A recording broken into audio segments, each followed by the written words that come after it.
একটা আপু বলছে মন খারাপ থাকলে ছাদের বাগান করেন, স্বামীর সাথে ঝগড়া হলে ছাদ বাগান করেন।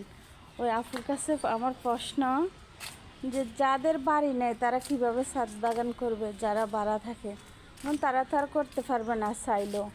যাদের বাড়ি আছে তারা করতে পারবে, যেমন আমরা ভাড়া থাকি আমরা করতে পারবো না, আর অনেকে ভাড়া থাকে আমাদের মতন।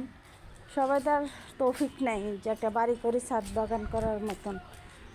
তা আল্লাহ তাআলা সবাইকে তৌফিক দান করুক, সবার মনের আশা পূর্ণ করুক।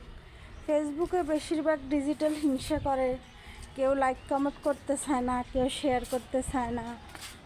একটা লাইক দিলে মনে করে যে ওনাদের অনেক টাকা পয়সা চলে যাবে।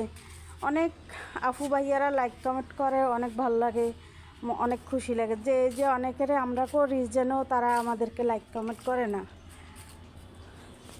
তো আমার কথা হয়েছে, ফেসবুক জগতে হিংসা করি তো আর টিকে থাকা যাবে না।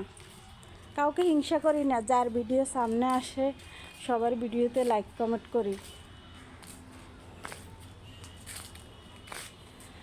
সবাই ভালোবাসা দিয়ে যাবেন, আশা করি সবাই পাশে থাকবেন। ফেসবুকের সকল ভাই বোনেরা সবাইকে আসসালামু আলাইকুম।